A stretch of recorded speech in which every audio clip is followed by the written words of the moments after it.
नाक नहीं, कॉलर गंदी है, जूता नहीं पहन के आया, आप पे डिपेंड है आप कैसे आते हैं। कॉर्पोरेट ट्रेनिंग ये होता है, आज से कॉर्पोरेट में हम एंट्री करने के लिए, तो वहां पे भी ये सब चीजें नहीं दिखी जाती, आपकी छवि आप खुद बनाएं, जितना हो सके बर्बाद करें। चलिए पढ़ते हैं, देखिए। तो ओपन कर लें न्यू टैब, सब लोग को मैंने बता रखा था कल की क्लास में। ओपन करें, राइट हियर गूगल कोलैब, सब लोग करें मेरे साथ के साथ, each and everyone right the code with me and click on here on this particular website. करिए, ओपन कर लिए, सब लोग कर लिए, आप लोग इधर, आप तीनों पीछे से, आप पीछे कर लिए, आप तीनों पीछे, दोनों भाई साहब पीछे, पढ़ना देखना भाई साहब किए, पढ़ते नहीं है, दूसरी बैच ले रही है, तीसरी मुझे जहां तक याद है। हाँ सेंटर प्रेस थोड़ा बंद करिए, पाइथन ये नहीं, इसके पहले बैच से मिले हूँ आपसे फेमिलियर, हाँ मिला हूँ, उसमें आपकी हरकतें देखा हूँ ना। अब सेंटर प्रेस इतनी बार मत कैसे करते रहिए कि डिस्टर्ब हो, थोड़ा धीरे धीरे, है ना, आराम से चबाइए। बाकी तीन लोग, आप लोग ओपन हो गया आप तीनों का, इधर आप लोग, आपका तीनों दोनों का हो गया, इधर तीन आपका हो गया, ठीक है पढ़िए। देखिए कल की जो फाइल बनाया था उसी फाइल को दोबारा ओपन कर सकते हैं, चाहे तो न्यू फाइल बना लें, न्यू नोटबुक पे क्लिक करके, है ना। ये आप पे डिपेंड करता है जैसे आप क्रिएट करना चाहें, हमने न्यू प्रीवियस फाइल पे ही मैं काम करता हूँ। नेमिंग कन्वेंशन नाम सर्च किया, देखिए हमारे यहाँ बना हुआ है। अच्छा, आप में पहली बार बनाए होंगे तो एक ही दिख रहा होगा, मैंने बहुत बार बना रखा है इसलिए दिख रहा है, कंफ्यूज ना होंगे इस चीज को लेके। तो मैंने कल की फाइल जो बनाया था 10 दिसंबर, देखिए डेट विथ बता रहा है, इस फाइल को रीओपन कर लें। अच्छा, इसमें एक यही फायदा है कि जो भी हमने कोड लिखा था उसके आउटपुट जो भी पहले सेव थे वो स्पेशल अभी भी अवेलेबल होंगे। मतलब लेट से हमने कोई प्रोजेक्ट बनाया और प्रोजेक्ट के हमने आउटपुट रन करा के एक बार व्यू करा लिया, तो लेट से किसी कंपनी में हमें इंटरव्यू दे रहे हैं, उसमें मुझे प्रोजेक्ट अपने शो कराने हैं, तो प्रोजेक्ट दोबारा रन कराने की नीड नहीं है, बस प्रोजेक्ट दिखाओ और आप एक्सप्लेन कर दो। बाकी के जितने भी आईडीई हैं, मतलब जैसे VS कोड है, जुपिटर है, उन सबों में यदि आपका आउटपुट एक बार लॉस हो चुका तो उसको फिर से लाने के लिए कोड रन कराना पड़ेगा। तो उस समय हो सकता है एरर्स वगैरह कोई आ जाए, जैसे हमने 6 महीने पहले जो प्रोजेक्ट बनाया था, 6 महीने बाद हो सकता है कुछ मिस्टेक्स, कुछ कोड सिस्टम में अपडेशन या कुछ भी प्रॉब्लम हो सकती है, तो मिट भी प्रॉब्लम फेस करेगा, यहाँ पे दिक्कत नहीं होती। तो अच्छी बात ये है, आपके सामने देखो जो जो हमने कोड रन कराया था, जो एरर आया था, सब कुछ वैसे की वैसे, देखिए यही था ना कल की क्लास में जो हमने लास्ट बताया था आपको, तो सब कुछ सेम एज इट इज है। देखो ये जहाँ पे रुका था यहाँ पे लास्ट है। तो मैंने कल दो सिनेरियो डिस्कस किया था एक वेरिएबल से रिलेटेड, कि जब भी आप एक वेरिएबल डिफाइन करेंगे तो पहला रूल ये फॉलो करने की नीड है कि आपको एक्सप्लिसिटली बताने की नीड नहीं है वेरिएबल किस टाइप का है। पाइथन ऑटोमेटिकली अंडरस्टैंड करेगा कि इंटीजर है, फ्लोट है, या क्या है, यस और नो। फिर हमने दूसरा पढ़ा था कि वेरिएबल का नेम जब भी आपको डिफाइन करना है तो वेरिएबल का नेम अल्फाबेट से होना चाहिए या तो अंडरस्कोर से। वेरिएबल का नेम कभी भी स्पेशल कैरेक्टर से आप शुरू नहीं कर सकते, ना न्यूमेरिक वैल्यू से, बट वेरिएबल का नेम अल्फा न्यूमेरिक हो सकता है, नम टू हो सकता है, टू नम नहीं हो सकता, हमने करके दिखाया था आपको, याद करिए, यस और नो। फिर हमने पढ़ा था नम टू में सिर्फ आप होल नंबर रख सकते हैं, 2.5 नहीं रख सकते, फ्लोट वार है, यस और नो, ये भी करके दिखाया था। फिर हमने थर्ड रूल पढ़ा था कि वेरिएबल का नेम होते हैं केस सेंसिटिव, कैपिटल और स्मॉल के बीच में काफी डिफरेंस होता है, तो वो आप यूज करेंगे उसके अकॉर्डिंग, है ना। यदि कोई कैपिटल वेरिएबल है तो अलग होगा, स्मॉल में है तो अलग होगा, चाहे मीनिंग सेम ही क्यों ना हो। फिर हमने उससे आगे बढ़ा, यहां तक डिस्कस करने के बाद नेक्स्ट जब हम पढ़े थे, तो फिर हमने कुछ और चीजें डिस्कस किया था कि दो वेरिएबल का यदि आपने वैल्यू सेम कर दी, then what happened, previous value completely overwrited with new value, यही बोल रहा था ना कि प्रीवियस वैल्यू क्या है वो मैटर नहीं कर रहा, चाहे वो बड़ी रही है छोटी हो, उसको ओवरराइट करेगा न्यू वैल्यू, ये तो फिक्स था। फिर हमने पढ़ा था कि दो वेरिएबल का यदि वैल्यू सेम है, नेम डिफरेंट है, देन व्हाट हैपेंड, दोनों वेरिएबल की मेमोरी एड्रेस सेम होती थी। पढ़े थे ना हम लोग कल, ये सारी चीजें कल की क्लास में डिस्कस हुई थी। देखिए ये दो वेरिएबल का वैल्यू सेम है तो देन दोनों की मेमोरी एड्रेस क्या होगी, देख सकते हैं आप यहाँ पे, देखो दोनों की मेमोरी एड्रेस सेम है, देखो ये और नो, तो ये वैल्यू अलग है ना, देखो दोनों की वैल्यू सेम है तो मेमोरी एड्रेस देखो सेम दिख रही है, और नो। तो इस तरह से हमने ये चीजें पढ़ा था कल की क्लास में, आज इसी का यूज करके मैं कुछ क्वेश्चंस कराता हूँ। देखिए मैं किसी भी लाइन के आगे हैज लिखूंगा तो इसका क्या सेंस बनता है, इस पर्टिकुलर लाइन हमारा कंपाइलर एग्जीक्यूट नहीं करेगा, हमने पढ़ा था ये सब बातें। तो हमने एक क्वेश्चन दे रहा हूँ, राइट ए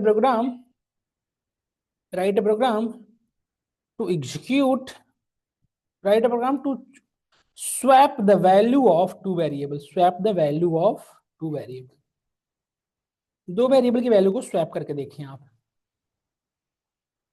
जैसे लेट से एक वेरिएबल हमने n1 लिया, n1 value of n1 is nothing but 24 और n2 is nothing but 30। Now I want to swap the value. एक चीज और समझें, ये दो अलग अलग लाइन में हमने वेरिएबल का नेम डिफाइन किया है, देखिए n1 अलग है, n2 अलग लाइन में है। इसको हम चाहे ना तो एक सेम लाइन में भी लिख सकते हैं, n1 कॉमा n2 ऐसे लिख, ऐसे भी सेम है, ऐसे भी लिख सकते हैं, आप पे डिपेंड है कि ऐसे लिखना है या ऐसे। क्लियर हो रहा है या नहीं हो रहा है बताइए। ऐसे लिखो या ऐसे, सिमिलर बात है। इवन आप जैसे देखिए, दो वेरिएबल में डिफाइन किया, अब मुझे थर्ड वेरिएबल डिफाइन करना है n3, तो इसमें वैल्यू क्या डालेंगे, कॉमा देके ये वाली वैल्यू, मतलब जिस सीक्वेंस में आप वैल्यू यहाँ पे इंसर्ट, वेरिएबल इंसर्ट है, उसी सीक्वेंस में आप वैल्यू दे सकते हैं। तो number of 3 variable, number of 3 value. अब अच्छा, ऐसा नहीं, मिसमैच नहीं हो सकता, नंबर ऑफ 4 वेरिएबल वैल्यू 3, ऐसा नहीं कर सकते आप। Number of variable is equal to number of value. कितने वेरिएबल है, 3, वैल्यू कितने हैं, 3। n1 की वैल्यू क्या आ रही होगी बताएं, n2 की वैल्यू क्या है 30, और n3 की वैल्यू क्या है, कहीं से कहीं तक कोई डाउट नहीं आ रहा होगा, होप करता हूँ आपको। ये n1 है, ये n2 है, और ये n3 है, तीनों की वैल्यू आपके सामने प्रॉपर शो हो रही है, यस। नाउ अब क्वेश्चन ये था कि मुझे इन दोनों की वैल्यू की स्वैप करानी थी। जैसे हमने ये वैल्यू लिखा, देखो ऐसे लिखूं या सेम लाइन में लिखूं, उससे आउटपुट सिमिलर है। अब मुझे यदि मैं कहूँ इससे कि मुझे स्वैप करनी है, डीएफ के अंदर 88 रखना है, डीएफ टू के अंदर 60 रखना है, कैसे करेंगे? क्या हम ऐसे कर सकते हैं, सब लोग सोचना, df1 comma df2 is equals to, अभी मुझे, अभी जो भी मैं यहाँ पे वैल्यू डालूंगा किसकी वैल्यू बनेगी, df1 की बनेगी। अभी जो भी मैं यहाँ पे लिखूंगा वो किसकी वैल्यू बनेगी बताओ, df1 की। और df1 में मुझे किसकी वैल्यू डालनी थी बताएं, तो हमने यहाँ पे df2 लिख सकते हैं, यस और नो। तो df1 के अंदर किसकी वैल्यू चली गई, df2 की। पहला ऑब्जेक्टिव फुलफिल हो गया। सेकंड वन, हेलो, 2 नंबर में, 2 नंबर में बेटा, 2।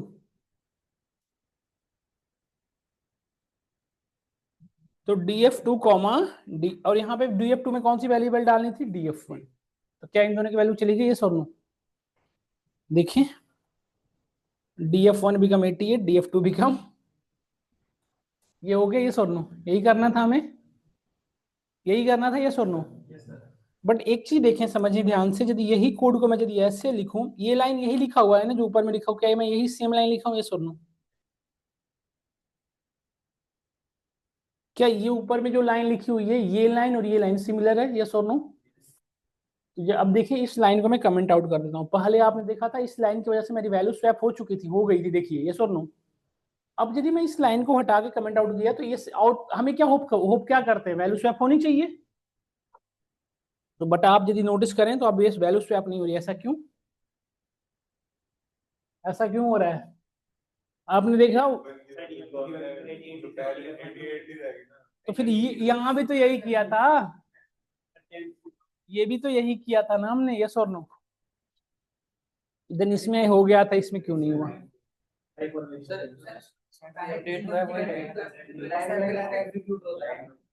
लाइन बाय लाइन एग्जीक्यूट होता है, ये भी सही है। और जैसे शिफ्ट इंटर, हाँ शिफ्ट इंटर से कराएं, आ जाओ, यस। समझ में आया यहाँ तक सब लोग को? एक्चुअली देखिए, यहाँ पे नोटिस करें ध्यान से, हमने कल की क्लास में जो मेमोरी मैनेजमेंट अकाउंट डिस्कस किया था, उसके रेस्पेक्ट में बात करें तो df1 is nothing but df2 means what, आप क्या कर रहे हो कि एक जो मेमोरी एड्रेस df1 की पहले बन चुकी थी, बातें ना करें धीरे धीरे, df1 की मेमोरी एड्रेस हुई है, यस और नो? df1 की memory address, size of memory, memory name, सब चीजें अलॉटमेंट हो चुकी है। df2 यहाँ पे जब हमारा कोड यहाँ के बाद यहाँ पे रन कराया, तो df2 के लिए भी अपनी सारी चीजें कर चुका है इंटरनली, यस और नो? और जब ये यहाँ पे आ रहा है तो इसको क्या मिल रहा है कि df1 is equal to df2, मतलब df2 को आप किसमें डाल रहे हो, df1 में। तो अब df1 इनडायरेक्टली df1 की वैल्यू क्या हो चुकी है, जो df2 की रही थी, मतलब df1 की वैल्यू क्या हो चुकी है, 88, यस और नो? और df, अब और df2 की मेमोरी एड्रेस पहले से हो रखी थी यहाँ पे, तो ये df1 में यहाँ से परमानेंटली क्या हो चुका है, क्योंकि आपने क्या पढ़ा था, एक वैल्यू के लिए 2 बार मेमोरी एड्रेस नहीं होता। तो df1 में df2 की वैल्यू आ चुकी है, मतलब df1 and df2 belongs to same memory address. हमने अभी वही वाली सिनेरियो आ गई जहां पे 2 वेरिएबल की वैल्यू क्या होती थी, सेम। तो यहाँ पे भी तो वही हुआ, df1 और df2 की वैल्यू क्या हो चुकी है, सेम। तो ग्लास वाली बात नहीं है कि एक ग्लास के पानी दूसरे में डाले तो ग्लास खाली, इसमें ऐसा नहीं होता। एक वेरिएबल को दूसरे वेरिएबल में डालोगे तो उसकी मेमोरी एड्रेस का रेफरेंस दिया जाता है। तो now df1 and df2 become same value, means what, memory address become same. Now df1 की जो एग्जिस्टेंस थी वो प्रॉपर्ली खत्म हो चुकी है, यस और नो? तो ये हो चुकी है, यहाँ पे ये काम हो चुका, डन हो चुका, ये df1 की एग्जिस्टेंस खत्म हो चुका, df2 और df1 belongs to same memory address. Now अब दूसरी लाइन में आप क्या करने की ट्राई कर रहे हो, df2 is equal to df1, बात वही फिर से, df2 के अंदर df1 जहां पे दोनों सेम थे उसी वैल्यू को डाल रहे हो, तो दोनों की वैल्यू क्या हो रही है, इसलिए ये दोनों वैल्यू क्या आ रहे हैं 88। यहाँ पे ऐसा क्यों नहीं हुआ, क्योंकि ये रन टाइम में ही चेंज हो रहे हैं, ये टर्मिनेट नहीं कर रहा है। यहाँ पे भी यही बात हो रही है, बट यहाँ पे परमानेंटली DF1 के अंदर DF2 की वैल्यू असाइन नहीं हुई है, वो असाइन होने से पहले वैल्यू दूसरे के अंदर जा रही है। यहाँ पे पॉइंट अलग है, ये यहाँ पे टर्मिनेशन है, ये लाइन चल पूरा काम करके तब कंपाइलर यहाँ पहुंचा है। यहाँ पे ये बात नहीं है, यहाँ पे कर्न इंटरनली काम कर रहा था उसी समय स्वैप हुआ है, दोनों बहुत ज्यादा डिफरेंस है। समझ में आया? ये पूरी की पूरी चीजें कंपाइलर डिजाइनिंग बेस्ट कॉन्सेप्ट है। ये पूछते हैं इंटरव्यू, आप इस बात को ट्रस्ट करो, आपको इस पॉइंट पे बहुत फंसाते हैं। ये बहुत ही एक लाइन में हो गया स्वैप। अब आपसे कहेंगे कि इसी लाइन को ऐसे लिखोगे, ये सेम ही, आप बिल्कुल एग्री होगा कि ये सेम थिंग्स। अब आउटपुट देख लो, दोनों की वैल्यू स्वैप हुई नहीं भाई साहब, यस और नो? तो फिर कैसे आपका सेम लाइन हुआ? अब इसका एक्सप्लेनेशन दो, अदरवाइज आप यहाँ पे देख समझ रहे हो ना क्या है ये प्रॉब्लम। एक है रन टाइम में ही चेंज हो रहा है, एक टर्मिनेशन के बाद चेंज हो रहा है। तो जैसे हम एक स्टेप बढ़ चुके, तो हमारा ये स्टेप हो चुका काम, यहाँ पे स्टेप बढ़ाने से पहले दोनों की वैल्यू स्वैप हो रही है। मतलब आप कह सकते हो in the during run time it's value become change, so our value become swap. But यहाँ पे एक लाइन टर्मिनेशन के बाद हो रहा है, इसलिए स्वैप नहीं हो रही। समझ में आया आपको चीजें? Perfect. Now move to next one. कभी कभी होता है क्या कि we need to swap the value using third variable. Suppose there is anyone asked to you write a program to swap the value of two variable using third variable. Third variable से तो use करके आसान है, बहुत आसान से कर सकती है सोनू। मैं बताता हूँ कैसे। जैसे सपोज करो हमारे पास एक num1 थी, उसकी वैल्यू पहले से 80 थी, num2 एक अनदर वेरिएबल था, उसकी वैल्यू 60 थी, दो वेरिएबल लिया। तो क्या हम रियल लाइफ में जैसे हमारे, जैसे सपोज करो मेरे पास एक कंटेनर है, दो कंटेनर है, एक के अंदर हमें पता है टी है, दूसरे के अंदर हमारे पास मिल्क है, ये ए ये बी। हम एक थर्ड कंटेनर की रिक्वायरमेंट पड़ेगी, यदि इसकी आइटम यहाँ पे करना है, इसकी आइटम यहाँ, तो ये सोनो। ये थर्ड कंटेनर यदि मैं ले लूँ, तो इसके अंदर मैंने टी रख लिया। जब मैं इसमें टी रखा तो ये पूरी तरह से ब्लैंक हो चुका है। तो इसके अंदर मिल्क में रख लिया, ये हमारा पहला ऑब्जेक्टिव फुलफिल हो चुका है, यही करना था। जब इसमें मिल्क रखा तो ये तो खाली हो चुका है ना, तो इसके अंदर मैंने टी रख दिया, ये सोनो। तो हमारा ऑब्जेक्टिव फुलफिल हो गया, जो हमें करना था हो गया, ये सोनो। तो यही काम यहाँ पे करिए। num1 की वैल्यू मैंने दे रखा हूँ, num2 की वैल्यू मैंने दे रखा। अब एक तीसरी वेरिएबल बनाइए num3, उसके करिए, तो यूज करके ट्राई करिए इस कॉन्सेप्ट को इंप्लीमेंट करने का, जो मैंने अभी आपको लॉजिक समझाया। ऐसा क्यों करना पड़ रहा है? यदि एक चीज बताइए, यदि मैं num1 के अंदर विदाउट तीसरा वेरिएबल यूज की इसमें डालता, तो क्या होता है, इसकी प्रीवियस सबस्टांस या तो बाहर हो जाते, या तो मतलब वेस्ट होते, ये और नो। तो ये इसी वजह से मुझे num3 रखना पड़ रहा है। अब करिए तो एक बार ट्राई, बाई सेल्फ करिए सब लोग, तो ट्राई। या नहीं कर पाए तो एक बार मैं करवा रहा हूँ, देखिएगा, फिर आप लोग खुद से करिएगा। देखिए मैंने क्या किया, ध्यान से देखना, num3 is equal to num1। तो आप मुझे बताएं, अभी num3 और num1 belongs to same memory address, yes और नो? जैसे मैंने ये लाइन लिखा, means what, num3 and num1 become same. num3 और num1 की वैल्यू भी सेम है, दोनों की मेमोरी एड्रेस भी सेम है। क्या इस पॉइंट से सब लोग एग्री हो? ओ भाई साहब दोनों पीछे, यहाँ देखो ना, समझा रहा हो तो तुम पता नहीं क्या हाल में लगे रहते हो। कर लेना, यस तुम्ही को कर रहे हैं, यहाँ समझ लो, फिर कर लेना, मैं आपके सीट पे आके करवा दूंगा, ठीक है? तो यहाँ पे देखो num3 is equal to num1, means what, num3 की वैल्यू num1 की वैल्यू क्या आती है 80, तो num3 and num1 become same value, yes और नो? दोनों की मेमोरी एड्रेस भी सेम हो चुकी है, यस और नो?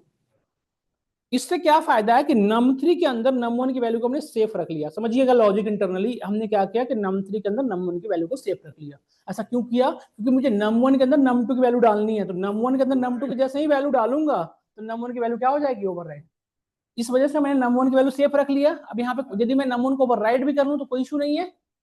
तो मैं अब करता हूँ, पहला ऑब्जेक्टिव हमारा यही तो था कि num1 के अंदर कौन सी वैल्यू डालनी थी, तो num1 के अंदर num2 की वैल्यू आ चुकी है। अब num1 और num2 की मेमोरी एड्रेस सेम हो चुकी है, यस और नो? num1 की अब जो वैल्यू है वो बन चुकी है नई 60।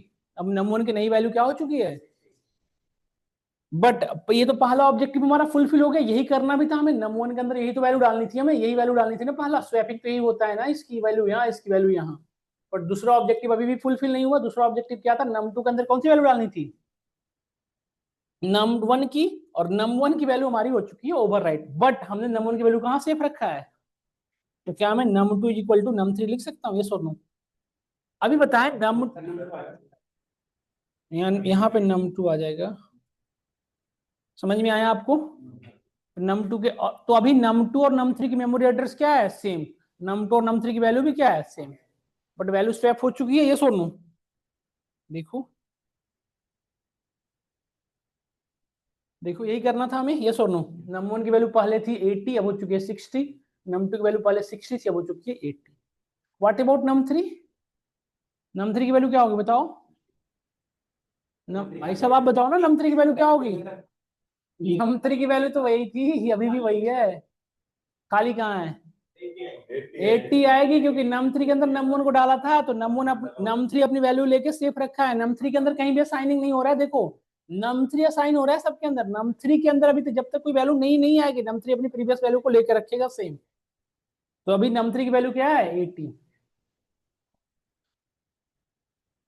समझ में आया? अब यदि मैं आईडी चेक करूं तो ID of num1, ID of num2 क्या आएगा? चेंज या सेम? num1 num2 की मेमोरी एड्रेस क्या होगी? अलग होगी ना, दोनों की वैल्यू अलग है तो। But what about num3? num3 और num1 की वैल्यू देखो, यस और नो। क्योंकि हमने यहाँ पे num3 को ही तो num2 में डाला था, तो num3 और num2 की मेमोरी एड्रेस क्या होगी इससे? क्लियर हुआ या नहीं हुआ, सब लोग बताइए। अब आप खुद से मेरी विदाउट कोड को देखिए, आप खुद से स्वैप करके दिखाइए, तो सब लोग कोड करिएगा इसको। 79 DF2 को 88 करिए, तो स्वैपिंग सब लोग करिए, तो ट्राई खुद से बाई सेल्फ इसको करिए। 2 मिनट लगेगा। Each and everyone try to make this without now. जैसा कि मैंने बताया आपको कि we need to swap the value without using third variable. तो विदाउट यूजिंग थर्ड वेरिएबल कैसे करेंगे?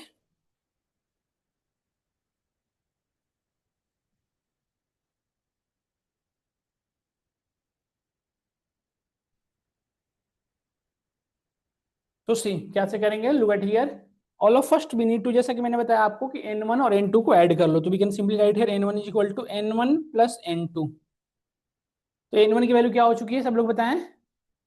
n1 बिकम 140, यस और नो? n1 की वैल्यू अब 80 नहीं रह गई, n1 बिकम 140 नाउ। अब क्या, और n2 की वैल्यू अभी भी कितनी है? 60। तो 140 और 60 का यूज करके हम 80 ला सकते हैं, आसानी से ला सकते हैं माइनस करके। तो मैंने क्या किया, n2 इक्वल टू n1 की जो करंट वैल्यू है उसमें से n2 की माइनस कर दिया। तो n1 की करंट वैल्यू क्या थी बताएं सब लोग? 140 माइनस n2 की करंट वैल्यू 60। 140 माइनस 60 क्या हो गया?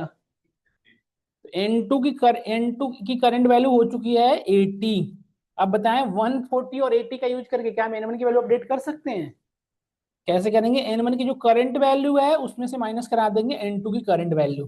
हो चुकी जो करना था हमें, यस और नो? देखो n1 की वैल्यू 60, n2 की वैल्यू 80, यही तो करना था, यस और नो? अभी हमने कौन सा ऑपरेटर का यूज करके किया? Plus minus. क्या कोई और ऑपरेटर का यूज करके किया जा सकता है? हमने लॉजिक समझिए, पहले हमने क्या किया, वैल्यू को बड़ा कर लिया, फिर उसको छोटा कर रहे हैं, यस और नो? क्या इसको कोई और ऑपरेटर यूज करा जा सकता है? प्लस क्या करता है? वैल्यू को बढ़ाता है। क्या मल्टीप्लाई कर सकते हैं जहां पे प्लस है? क्या जहां पे प्लस उस वहां मल्टीप्लाई कर देंगे तो वैल्यू बड़ी हो जाएगी, और जहां पे हम माइनस कर रहे हैं वहां पे डिवाइड कर देंगे तो क्या वैल्यू छोटी होगी? बस, यस और नो? तो आप क्या करें, जैसे हमने प्लस माइनस करके किया, आप मल्टीप्लिकेशन डिवीजन करके अटेम्प्ट करें। समझ में आया नहीं आया? हो जाएगा, घर से करके आएंगे आप ये क्वेश्चन, घर से करके आइएगा ये चीजें। जहां पे भी प्लस है वहां पे आपको मल्टीप्लाई कर देना है, माइनस जहां है वहां पे डिवाइड कर देना है, हो जाएगा। समझ में आया आपको? ये चीजें कर लेना है। कर लोगे ना? ये बताना पड़ेगा, करके आएंगे, करके आइएगा विदाउट यूजिंग प्लस माइनस, हो जाएगा। Now move to next part. अब हम जो नेक्स्ट टॉपिक डिस्कस करने वाले हैं that is called data type.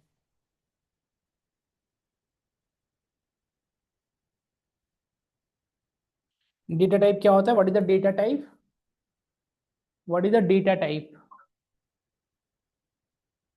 देखो जैसे हमने n के अंदर अभी कौन किस तरह के वेरिएबल डाला हूं बताओ? n के अंदर कैसी वैल्यू है? इंटीजर। तो n की डेटा टाइप क्या होगा? इंटीजर। एक वेरिएबल के अंदर किस तरह की वैल्यू है साइन हुई है, उस यहाँ पे उस वेरिएबल की डेटा टाइप डिफाइन की जाती है। तो अभी n के अंदर कैसी वेरिएबल है, कैसी वैल्यू है, सॉरी, n वेरिएबल के अंदर इंटीजर, तो इसका मतलब n इंटीजर डेटा टाइप है। तो अब यदि मैं आपसे कहूं कि DF is a float data type, मतलब आपके माइंड में क्या आना चाहिए? डीएफ एक वेरिएबल है, उसके अंदर वैल्यू कैसी है? फ्लोट। तो डेटा टाइप क्या बताता है कि वेरिएबल के अंदर किस तरह की वैल्यू स्टोर की गई है ना? तो आप क्लियरली कह सकते हो what is the data type? It's represent, इसको सिंपली लिख सकते हैं, it represent which type of value store in a variable. किस तरह की वैल्यू स्टोर करके की गई, that is called data type, है ना? तो आप एक चीज समझना, पाइथन में जो डेटा टाइप है पाइथन खुद से समझता है, पाइथन को बताना नहीं पड़ता ना कि इंटीजर वैल्यू ये फ्लोट है, कॉम्प्लेक्स है, यस और नो। बाय लर्न सेल्फ करता है, बाय सेल्फ आइडेंटिफाई करता है कि this particular value comes under which category, yes और नो। तो मतलब पाइथन के अंदर कुछ फिक्स सेटअप, देखो जैसे 56 जब हमने डाला तो कोई एरर नहीं आ रहा है, 56.5 डाला तो भी कोई एरर नहीं आ रहा, मतलब इनको ये समझ पा रहा है किस तरह की वैल्यू है। देखो अब जब मैं यहाँ पे ऐसी वैल्यू डाल रहा हूँ, देखो ध्यान से, तो यहाँ पे यदि मैं कोड रन कर रहा हूँ तो एरर आ रहा है, ऐसा क्यों? क्योंकि पाइथन इस पर्टिकुलर वैल्यू को अंडरस्टैंड नहीं कर पा रहा है कि किसको किस कैटेगरी में रखें, यही एरर आ रहा है ना। इसको पाइथन समझ ही नहीं पा रहा कि इसको मैं किस कैटेगरी के अंदर डिफाइन करूं, कंफ्यूजन यही भी यही हो रही है। मतलब पाइथन के अंदर set of fix data type है जिसको पाइथन समझ पाता है, यस और नो। मैं कहना ये चाहता हूं कि पाइथन में जो डिक्लेरेशन होता है इम्प्लिसिट डिक्लेरेशन होता है, पाइथन खुद से समझता है ये जो वैल्यू आपने इंसर्ट किया वो किस कैटेगरी में रखना है। तो आपने देखा जब तक मैं अभी तक वैल्यू डाल रहा था कोई एरर नहीं आ रहा था, अभी एक नई वैल्यू इस तरह से डाल दी तो पाइथन एरर जनरेट कर रहा है। मतलब पाइथन के अंदर कुछ ऐसी पर्टिकुलर डेटा टाइप है जो फिक्स डिफाइंड है, कितना ही तरह के समझता है, यस और नो। तो कौन कौन से वो हम पढ़ रहे हैं, समझ में आया? एक वेरिएबल के अंदर कितने तरह की वैल्यू आप स्टोर कर सकते हो पाइथन में, वो हम पढ़ रहे हैं। समझ में आया नहीं? है टॉपिक का मेन ऑब्जेक्टिव क्लियर हुआ आपको? तो पाइथन का जो फर्स्ट डेटा टाइप है this that is called none data type. First one is none data type, none. Second one is the, बताऊंगा एक एक करके। Second one is the numeric data type. Third one is the sequence data type. Fourth one is the map और fifth one is the set.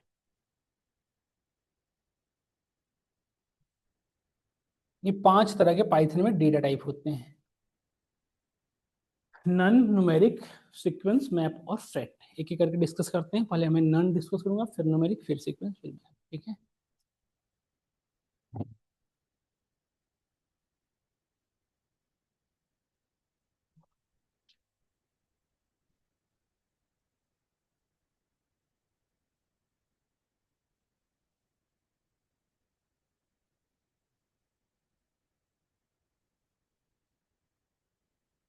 आगे बढ़े। देखो first one is the none. None data type किसे कहेंगे?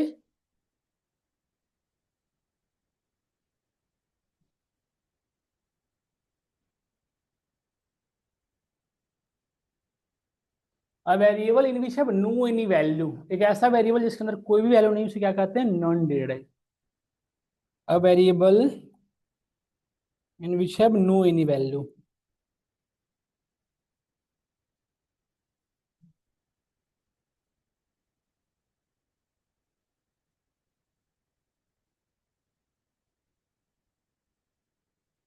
समझ में आया मेरा पॉइंट आपको? मैंने क्या बताया आपको कि एक ऐसा वेरिएबल जिसके अंदर किसी भी तरह की वैल्यू नहीं, उसको क्या कहते हैं हम? नन। तो ये कैसे पॉसिबल है बताओ, सोचो ये कैसे पॉसिबल है कि वेरिएबल भी बनाऊं और उसके अंदर वैल्यू भी ना रखूं, ये कैसे पॉसिबल है? क्वेश्चन समझ पा रहे हैं आप मैं क्या कह रहा हूं? क्योंकि हमने जो बताया था आपको पाइथन की क्लास में कि फर्स्ट क्लास में कि वेरिएबल डेफिनेशन और डिक्लेरेशन सेम टाइम में होता है। एक वेरिएबल बनाओगे तो सेम टाइम उसमें वैल्यू भी डालना होगा, यस और नो। बट इसमें तो कह रहा है कि वेरिएबल तो बनाइए बट उसके अंदर कोई वैल्यू मत स्टोर करिए, तब उसको नन कहेंगे। ऐसा कैसे? तो एक वेरिएबल बनाइए, वेरिएबल का नाम हमने क्या रखा, और इसके अंदर यदि कोई भी वैल्यू नहीं स्टोर करना है then we can write here none, N is the capital. यदि ऐसा डिफाइन करोगे तो DF have no any value, DF को प्रिंट करो, देखो कोई वैल्यू आ रही है नहीं। यदि यहाँ पे मैं कोई और वैल्यू रखूं, देखो तो यहाँ पे देखो आउटपुट आ रहा है ना 99। तो यदि एक वेरिएबल बनाना है उसके अंदर कोई वैल्यू नहीं रखनी तो क्या यूज करें आप? नन। और मैं इसे कह रहा हूँ डीएफ के अंदर कैसी वैल्यू है, कुछ नहीं है, तो इसका मतलब डीएफ नन डेटा टाइप है। ये कैसे डिसाइड होगा कि नन है? मैं तो अपनी तरफ से कह रहा हूँ, पाइथन कैसे नन समझता है कैसे देखेंगे। तो we can use type function, which one? ID क्या कर रहा था? मेमोरी एड्रेस बताता था, साइज ऑफ मेमोरी साइज बताता है, उसी तरह से टाइप क्या बताता है? Data type. तो यहाँ पे लिखेंगे टाइप, किसका टाइप देखना है? डीएफ का। तो टाइप ऑफ डीएफ क्या बता रहा है देखिए, क्लियर हुआ आप सभी को या नहीं? बताइए। तो इस तरह से किसी वेरिएबल का डेटा टाइप देखना है तो उसे हम क्या देखेंगे? नंस डी टाइप से। नाउ सेकंड डेटा टाइप क्या था? न्यूमेरिक। न्यूमेरिक किसे कहते हैं?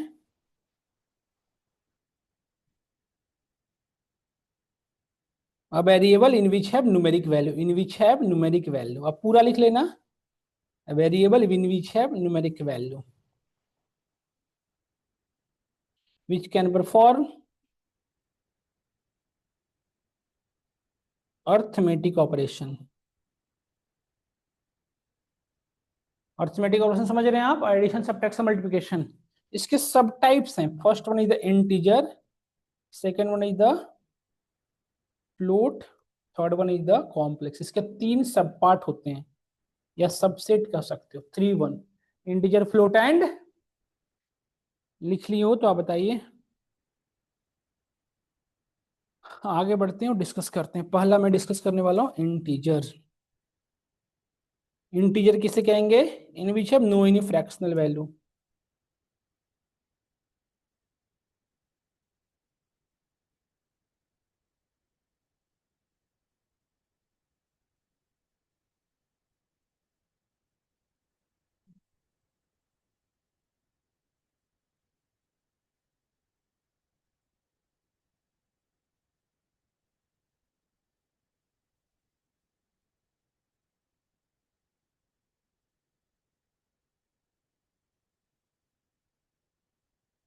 इसका एग्जाम्पल दो। ये वैल्यू हो गया इंटीजर, ये हो गया, देखो ये इंटीजर वैल्यू हो गए ना, जिसके अंदर कोई भी फ्रैक्शनल वैल्यू ना हो, या इसका ये कह सकते हो that can not be written upon, written in the form of P upon Q, जिसे पी अपॉन क्यू के फॉर्म में ना लिख सको, वो क्या होगा इंटीजर, यस और नो। एक वेरिएबल हमने डिफाइन किया एन, इसके अंदर वैल्यू रखा 77, ये इंटीजर है। नहीं दिख रहा क्या ये लिखा हुआ, इसको चेंज कर देंगे फर्दर, कोई अलग अनदर कलर में परेशान ना हो। इसका यदि टाइप चेक करोगे, टाइप ऑफ एन, देखो क्या बता रहा है ना। फ्लोट किसे कहेंगे, जिसके अंदर फ्रैक्शनल वैल्यू हो,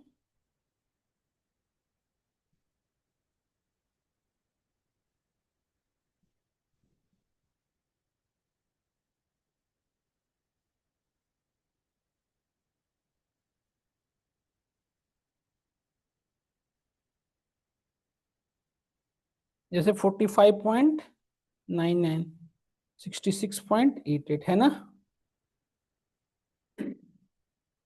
तो एक वेरिएबल हमने लिया df1, उसकी वैल्यू रखा हमने 55.66। तो इसको यदि मैं रन कराऊं तो देखो क्या वैल्यू आ रही है, आ रही है ना फ्लोट, यस और नो। यदि टाइप चेक करूं तो क्या आएगा बताओ, यस क्लियर हुआ आपको।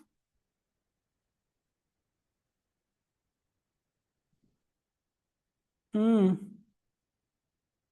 Hello, hello, hello.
Sir class left कर दे सर।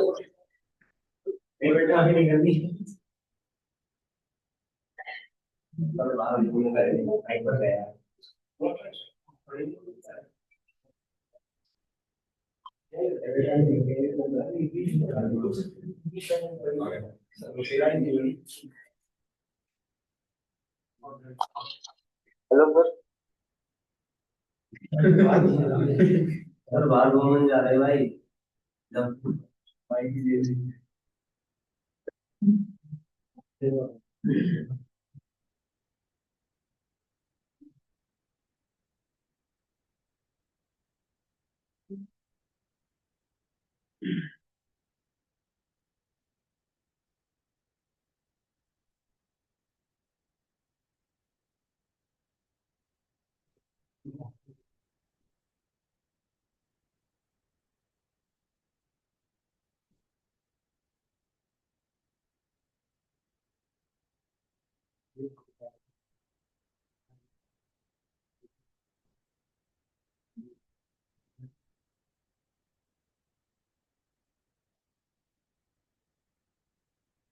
कर लिए हम सब लोग यहाँ तक।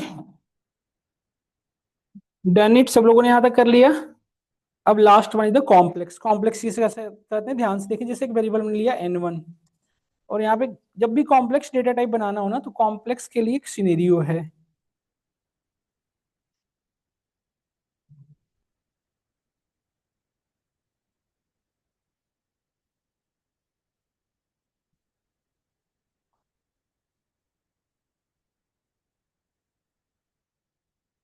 Combination of real and imaginary number is called complex number, है ना।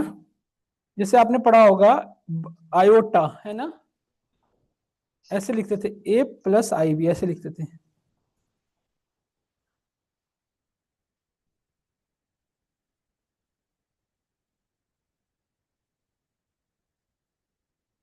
लास्ट में जे लगाते हैं इसके लिए। मैथ में हम आई लगाते थे, यहाँ पे क्या लगाते हैं, जे। 3 हमारा रियल पार्ट है, 4 हमारा इमेजिनरी है। देखो इसका टाइप चेक करो, है ना। दूसरा तरीका है कॉम्प्लेक्स बनाने का, देखिए ऐसे।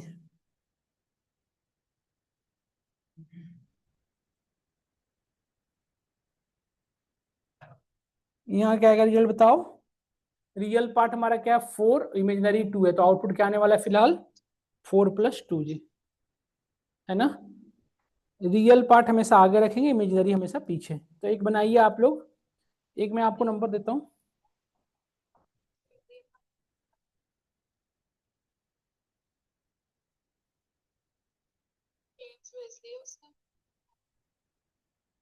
ये दोनों आप एक बार करो तो इन दोनों का यूज करके कॉम्प्लेक्स नंबर बनाओ, एक इन दोनों का मिलाकर कॉम्प्लेक्स नंबर बनाओ और इन दोनों का एडिशन परफॉर्म करो। करो ट्राई तो फटाफट सब लोग करिए। तो पहला कॉम्प्लेक्स नंबर क्या होगा बताइए सब लोग, n1 या फिर कुछ भी वेरिएबल नेम df1 क्या होगा बताइए। सबसे पहले रियल पार्ट क्या है इसमें, 6 + 7g। दूसरा क्या हो जाएगा, df2 वेरिएबल लिया 5 + दोनों को ऐड करना है तो add is equal to df1 plus df। देखो रिजल्ट आ गया, ये सोनो यही होगा ना एडिशन। अब देखिए एक चीज है ना, कभी कभी यही चीज करना होता है, मैं बताता हूँ। कभी कभी क्या होता है कि जैसे किसी पर्टिकुलर इन्वायरमेंट से, अभी हमने दो डेटा टाइप पढ़ा, नन और न्यूमेरिक। कभी कभी होता है कि क्लाउड से डेटा इंटीजर आ रही है और हमें चाहिए फ्लोट, ऐसा होता है। डेटा कैसी आ रही है, इंटीजर, हमें कैसा चाहिए फ्लोट। या डेटा आ रही है फ्लोट, हमें कैसा चाहिए इंटीजर। पॉसिबल है ऐसा करना, हो सकता है ऐसा, ये सुनो। तो कैसे करोगे, तो इसके लिए हम एक टेक्निक यूज करते हैं, that is called type casting. Type casting क्या एक टेक्निक है जिसके थ्रू हम पर्टिकुलर डेटा टाइप को किसी अनदर डेटा टाइप में चेंज करते हैं with some set of rules, है ना। It is a technique that help us to change the data type of any variable. जैसे हमने लिया df1, इसकी वैल्यू रखा हमने सपोज करो 45, ये इंटीजर वैल्यू है, मुझे फ्लोट करना है तो लिखोगे df1 is equals to float of df1। अब ये df1 क्या बन चुका है, फ्लोट। देखो डेसिमल वैल्यू आ चुकी है, इसकी टाइप चेक करो तो टाइप ऑफ df1 क्या शो करेगा, देखो फ्लोट, यस और नो। दूसरी value num1 is equal to, हमारे पास एक फ्लोट वैल्यू है ऑलरेडी, देखिए फ्लोट वैल्यू है, इसको मुझे इंटीजर में कन्वर्ट करना है तो num1 is equal to int of num1। ये क्या बन गया, इंटीजर। देखो इसका यदि टाइप चेक करोगे तो क्या बताएगा, आपने क्या देखा, इंटीजर से फ्लोट, फ्लोट से इंटीजर में हमने कन्वर्ट कर लिया, यस। अब मेरे पास एक इंटीजर नंबर था, मुझे इसको कन्वर्ट करना था फ्लोट में, तो क्या, सॉरी कॉम्प्लेक्स में, तो हम क्या लिखेंगे, n1 is equal to complex. आप याद करें n1 के अंदर, कॉम्प्लेक्स के अंदर दो वैल्यू पास करते थे, रियल एंड इमेजिनरी। अभी हमने पास करे सिर्फ एक वैल्यू, तो क्या आ जाएगा, देखो बाई कॉम्प्लेक्स बाय डिफॉल्ट क्या ले रहा है, 0। इसका टाइप चेक करेंगे तो आपको क्लियर दिख रहा है, इंटीजर था अब क्या हो चुका है, फ्लोट। सॉरी अब क्या हो चुका है, कॉम्प्लेक्स। क्लियर देखिए आप, दिखा रहा है। अब यहाँ पे क्या हो गया, यदि मैं इसको ये रख दूं, अभी क्या बन गया बताइए। अब हम किस में कन्वर्ट करना चाह रहे हैं, तो भी हो रहा है, कोई एरर नहीं आ रहा है। अब देखिए यदि ध्यान से, तो हमारे पास एक वेरिएबल है जो ऑलरेडी कॉम्प्लेक्स है, ये कॉम्प्लेक्स नंबर है, देखिए ये सोनू, इसको मुझे कन्वर्ट करना है इंटीजर में, क्या हम कर पाएंगे, इंट ऑफ df1। देखो एरर आ रहा है, देखिए कह रहा है integer argument must be string या बाइट लाइक। हम रियल कॉम्प्लेक्स नंबर में कभी भी आप कॉम्प्लेक्स नंबर, सिर्फ कॉम्प्लेक्स नंबर को इंटीजर फ्लोट में नहीं कर सकते, इंटीजर में किस में कर सकते हैं, सिर्फ रियल नंबर को। यही बता रहा है ना ये सोनू।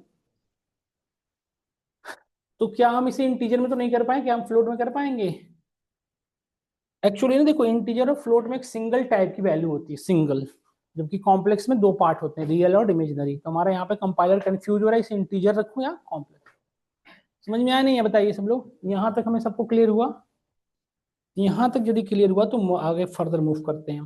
तो आपने क्या देखा कि इंटीजर से हम फ्लोट में कर सकते हैं, फ्लोट से इंटीजर, दोनों तरफ से कर पा रहे हैं, यस और नो।